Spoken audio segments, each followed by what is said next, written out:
los dilemas que tenemos son muy complejos y que ha habido casos, que eso es lo que no se le dice a nadie, que de estas cosas no se sale. Bueno, ¿cómo estás viendo la dinámica de la economía, tanto vos como, yo lo llamo los ex amigos de Milei, porque son de ese lado de la afinidad ideológica y de la biblioteca, bueno, vos, Broda, Carlos Rodríguez, Cavallo, bueno, un grupo grande de economistas que vienen advirtiendo sobre algunas inconsistencias en el programa económico. ¿Cómo estás viendo en este momento la evolución de ese programa económico, no?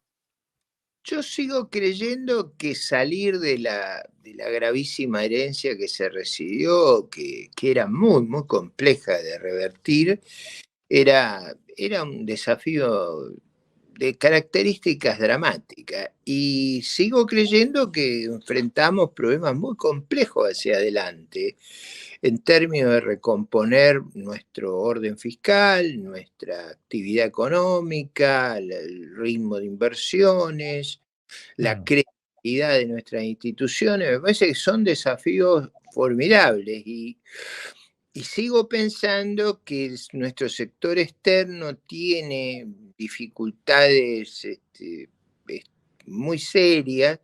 ¿Por qué razón? Porque, bueno, la capacidad de expandir nuestras exportaciones netas, que sería el factor dinamizador de una economía que entra en una crisis como esta, yo lo veo muy complejo. Y a partir de ahí tiendo a pensar que somos muy frágiles y vulnerables y que eso dos por tres repercute en crisis de credibilidad y he visto otros países que han caído digamos, en una degradación tan grande como la que cayó Argentina, que les ha costado enormemente recuperarse. No es tan fácil salir de esta situación. Y creo que cuando minimizamos los problemas, lo que contribuimos es a perder credibilidad. Yo creo que hay que plantear con toda franqueza la magnitud de los problemas que tenemos y la complejidad de superarlos.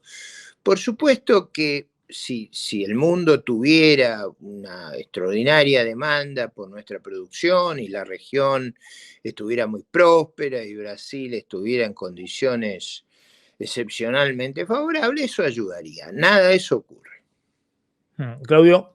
Ricardo, ¿qué tal? Buenas tardes. Pero el presidente hizo digamos, una descripción de la gravedad de la crisis heredada, digamos, y que por eso lo obligó a tomar medidas tan duras. Digamos, si acá estuviese algún representante del gobierno, diría bueno, que están haciendo las cosas medianamente bien, teniendo en cuenta el ordenamiento fiscal de los primeros 4 meses, compraron ya 16 mil millones de dólares de las reservas.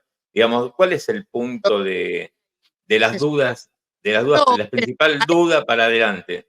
a ver, nosotros teníamos reservas negativas por una cifra extraordinaria. Cuando uno suma las reservas negativas, los LEDIV, o sea, los papeles dolarizados del Banco Central, y suma las operaciones de futuro, teníamos una situación de gran vulnerabilidad. Teníamos, eso hemos estado bajo las condiciones comprando divisas, pero ¿cuáles han sido las reservas netas que han quedado? Ha quedado una fracción muy pequeña y estamos muy vulnerables a que China renueve el swap, porque si no renueva el swap, todo lo que compramos se fue. Entonces, digo, estamos con una fragilidad enorme y vamos a seguir con esa fragilidad porque tenemos pago de deuda muy grandes no porque sean grandes, sino grandes en términos de nuestro excedente, ahí en julio y tenemos el año que viene un año muy, muy complicado y tenemos un riesgo país que es, no sé, 10 veces el uruguayo. Entonces, ¿cómo se conjuga eso?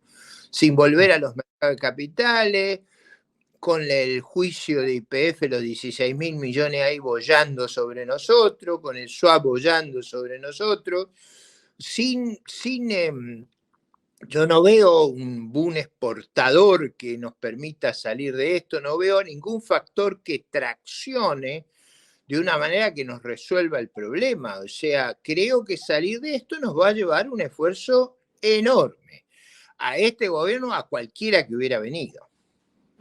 A ver, la discusión de fondo que hay, porque Milei se planta y dice los economistas no saben nada, no entienden nada, hablan del atraso cambiario y no entienden que no hay ningún atraso cambiario, tenemos superávit fiscal, tenemos superávit comercial, superávit en cuenta corriente, estamos acumulando reservas, dice hay un dólar libre de mercado que está más o menos con el dólar oficial, casi no hay brecha. Uno puede empezar a... Si esto fuera cierto, se liberaría cambios, se liberaría el cepo. El cepo es un cepo súper anormal, no existe en el mundo una cosa igual, bueno, salvo Corea, Venezuela, Cuba, que son países que no hay que mirar. No hay en el mundo una cosa como esta. Nosotros tenemos un cepo que no es solo el Banco Central con una cantidad de regulaciones extraordinarias, sino la Comisión Nacional de Valores, está todo controlado. Pero no solo está controlado, sino está controlado bajo un gobierno que hace un pretexto de la libertad. Yo nunca, es una contradicción extraordinaria esa. A ver, el temor enorme que hay, así, no digo a desarmar todo el control de cambio, a ir avanzando, es enorme. ¿Y por qué es eso? Bueno, porque en el fondo está esa sospecha de que la fragilidad nuestra es extraordinaria. Sí, yo creo que también se ha abusado con el cepo, tratar de recomponer el balance del Banco Central, ¿no? Acumular reserva y licuar pesos. Vos me decís, bueno, pero licuaron... Cepo es una enfermedad que cuando se apodera de uno no es fácil salir. O sea, uno se siente casi un semidios.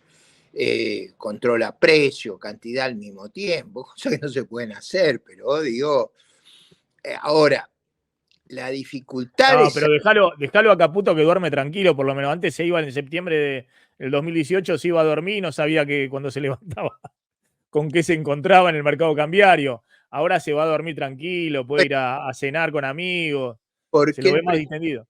Sí. Porque el presidente del Banco Central de Uruguay, de Paraguay, de Brasil, de Chile, de Perú, de Colombia, de México, de Costa Rica, ¿por qué ninguno de ellos tiene ese problema? ¿Por qué ninguno de los presidentes de los bancos centrales de los países desarrollados? El presidente, el banquero central de Nueva Zelanda ni reservas tiene. Eso son temas que solo acá ocurren. Entonces, cuando una cosa es tan idiosincrática, tan anormal, yo creo que probablemente la descripción de la crisis no ha sido la que yo hubiera hecho. Porque hay países que les ha costado salir. Por ejemplo, Sudáfrica es un país que está estancado hace muchos años y no le encuentra la vuelta. Zimbabue no le encuentra la vuelta. O sea, ojo que cuando uno entra en esas dinámicas, ya salir es un mérito. Sí, a ver, volvemos a lo que charlamos la otra vez, ¿no? De lo que hace ruido, más allá de que todos miramos el tipo de cambio real multilateral, vemos las reservas y están volcando el 20% de las exportaciones al financiero, que es algo, no sé si coincidirás, insostenible. Uno no puede tener 90.000 millones de dólares de exportación este año y volcar en el dólar financiero 18.000 millones de dólares. Es todo el superávit comercial. Es algo... Eso hace a la artificialidad, a la fragilidad, a la vulnerabilidad que yo hablo. O sea, por eso cuando a mí me dicen, leamos bien los datos, yo leo bien los datos, cuidado. Y creo que subestimar los problemas de descapitalización que tiene Argentina, pero por favor, miren, nosotros tenemos unos problemas de descapitalización que son terribles. No podemos desarrollar la industria eléctrica, tenemos un potencial eléctrico inmenso, no lo podemos desarrollar. No conseguimos cómo invertir. Tenemos el problema de que no podemos hacer un gasoducto. Vamos. No, a lo que voy es que lo que suena raro, que hace ruido al sentido común, también le empieza a hacer ruido a la gente, digamos, ¿no? Es pero Argentina tan cara en dólares, es raro cuando te empieza a salir más barato el supermercado, no la ropa, no los electrónicos, el celular, que son todos sectores protegidos, sino el supermercado en Madrid que en Buenos Aires. Es raro eso, ¿no? Sobre todo porque no tuviste ni un boom de commodity, ni un boom de productividad, ni pasó algo que marque eso, ¿no? Que ingresaron capitales y llovieron capitales. Pasa algo raro ahí con la Argentina tan cara en dólares. ¿Qué estás viendo ahora con estos movimientos? Porque mirá la paradoja, ¿no? Se mueve un poquito el dólar blue, que subió 20% en los últimos 10 o 15 días. Y bueno, y mucha gente que tiene los dólares en el colchón, por ahí veía el auto carísimo, que sigue estando caro en dólares, pero dice, bueno, me ahorré 20%.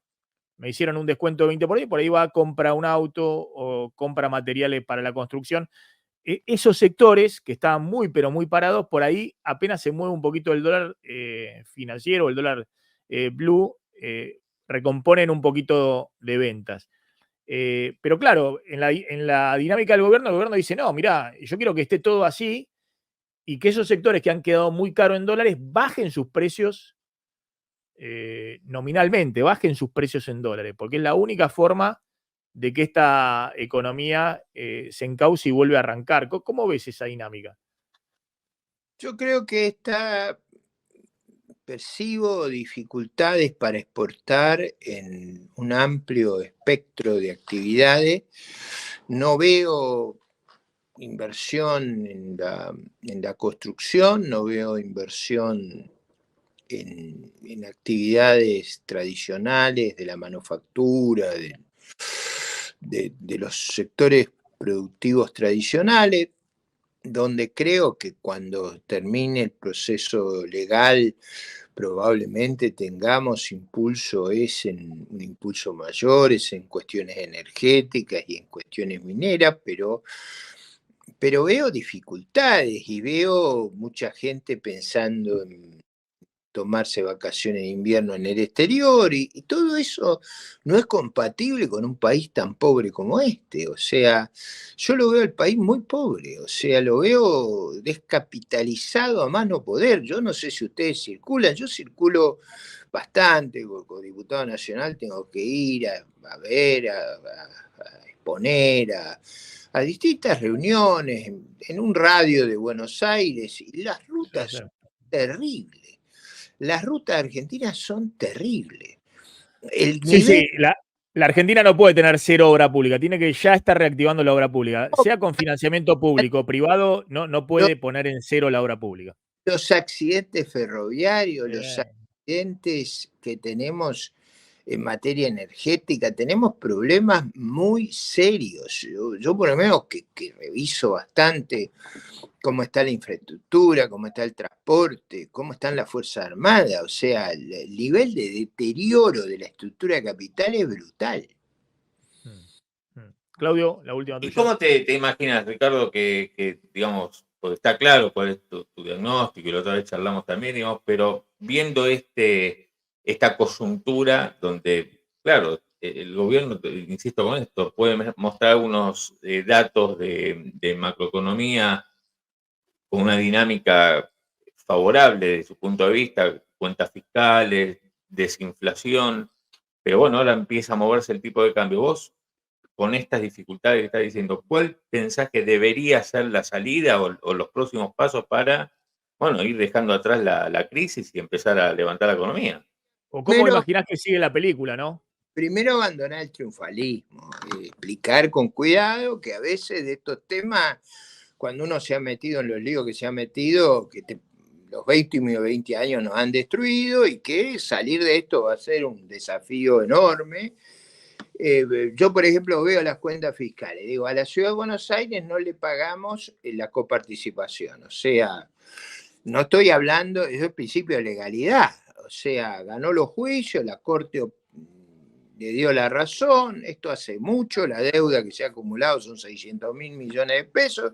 Todos los meses hay un flujo que no se le da. No solo no se le pagó a las eléctricas, no se le paga lo que le corresponde a la Ciudad de Buenos Aires. Entonces, cuidado con la lectura fiscal parte de la situación fiscal está corregida por el impuesto país, que es un impuesto que fenece a fin de año. ¿Cómo lo vamos a reemplazar? ¿Cuál va a ser el mecanismo que permite equilibrar las finanzas públicas sosteniblemente en la Argentina? Yo digo, la situación, no solo el cepo, la situación fiscal. ¿Cuánto recauda el impuesto país? Ustedes miran eso y ahí ustedes se dan cuenta de la situación. Mírate, Por te otro, muestro los números. Primer trimestre, el incremental de impuesto país, ¿no? Porque el año pasado no había nada, no había impuesto país en enero-marzo, no había impuesto país a las importaciones. Es decir, que el incremento de impuesto país primeros 3 meses del año fue 1,6 billones de pesos de recaudación. Todo el superávit financiero que tuviste en el primer trimestre fue 1,1 billón de pesos. Es decir, que el impuesto país te explica, te diría casi 1,5 veces el superávit financiero. Y el superávit primario que tuviste los primeros 3 meses, que fue 3,8 billones de pesos, el impuesto país te lo explica casi el 45%, es decir, casi cerca de la mitad del superávit primario te lo explica el impuesto país. Y ahí no están los pagos a la eléctrica, los pagos a la ciudad de Buenos Aires, la cantidad de problemas que hay. Bueno, si no, no tendrías el superávit financiero de 1,1 billón, ¿no? Bueno, y el impuesto país finaliza en noviembre de este año. Y después tenemos que el acuerdo con los organismos multilaterales dice que el 20% de las exportaciones deja de volcarse al mercado libre allí. En junio. Entonces, digo, ¿cómo vamos a enfrentar esa circunstancia? ¿Cuál es Yo eso, y no sé cómo van a hacer con eso, Ricardo, porque en junio eso es lo que plantea el FMI. Dice, bueno, en la segunda parte del año, cortá de liquidar el 20% de las exportaciones en el financiero, porque en la segunda parte del año tenés que acumular reserva y obviamente es la temporada baja de ingreso de dólares.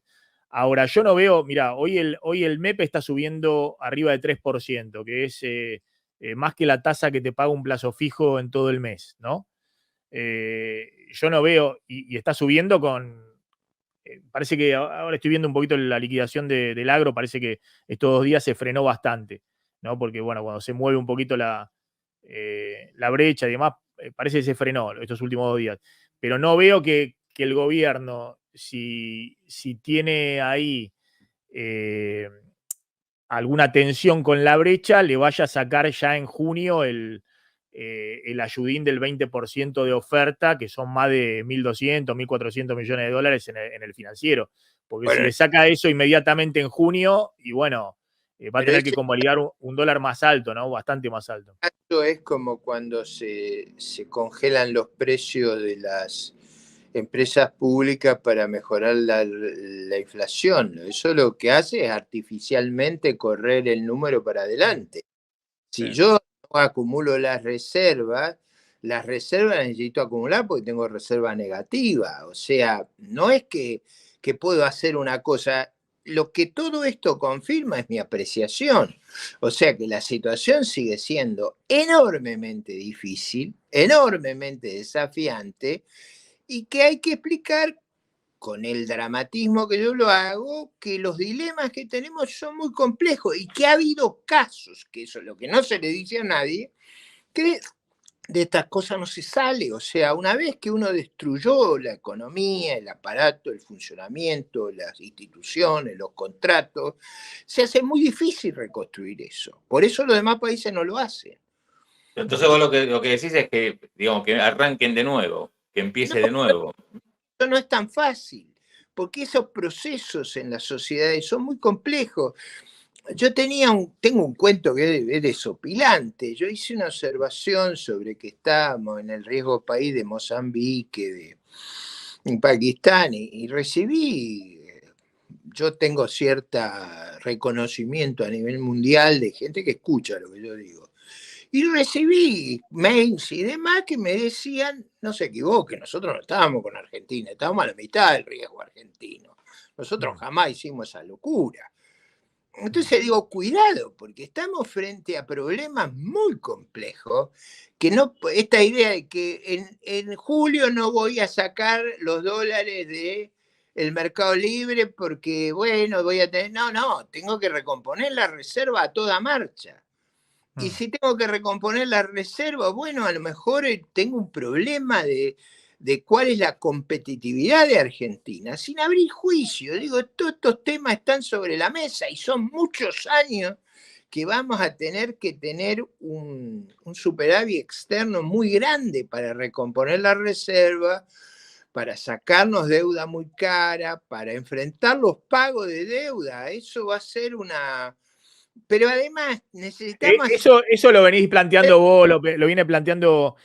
mirá vos, no voy a entrar en esa discusión, Ricardo, pero lo venís planteando vos, lo viene planteando Cavallo, lo viene planteando Brody y demás, que en su momento, digamos, defendían mucho la convertibilidad que planteaba, bueno, una Argentina cara en dólares, ¿no? Que era ese esquema. Ahora, lo que pasa es que un tipo de cambio real alto es difícil para cualquier gobierno aceptarlo, porque un tipo de cambio real alto, un dólar de, ponele 2003, 2007 a valores de hoy es un dólar de 1.600 pesos, más o menos, entre 1.500 y 1.700 pesos. Ese tipo de cambio real alto significa, bueno, primero, salarios en dólares bajos, ¿no? Y después una recomposición muy lenta también del poder adquisitivo de los salarios, ¿no? Pero a ver, yo digo, en la convertibilidad había otras realidades, otras circunstancias, no habían ocurrido las cosas que ocurrieron en los 20 años últimos. Por ejemplo, yo tuve una discusión el otro día en la Comisión de Relaciones Exteriores porque aprobábamos un acuerdo de inversión con Emiratos Árabes Unidos. Y había gente en la comisión que decía, ¿por qué tenemos que firmar estos tratados? Digo, bueno, por las cosas que hicimos. Estaba diciendo que firmaron con Emiratos Árabes Unidos porque... No, el problema que es razonable, que Emiratos invirtió algo así como 25.000 millones en Brasil y por la forma que tienen ellos de distribuir los fondos, invertirían 6, 7 mil millones en Argentina. Pero claro, con los antecedentes que tenemos de incumplir contratos, de regulaciones, de control de cambio, ellos quieren tener ciertas reglas de juego. Y yo digo, es un país que ha defaulteado 9 veces. Todo el mundo está pensando cómo vamos a hacer para pagar el año que viene. Todo el mundo está pensando cómo vamos a hacer para renovar los acuerdos con el fondo. Todo eso todavía no lo hemos podido armar. ¿Por qué no hay un acuerdo todavía con los multilaterales? ¿Por qué no tenemos presupuesto? ¿Por qué no tenemos plan financiero? ¿Por qué no tenemos programa monetario? ¿Por qué no sabemos qué vamos a hacer con el cepo?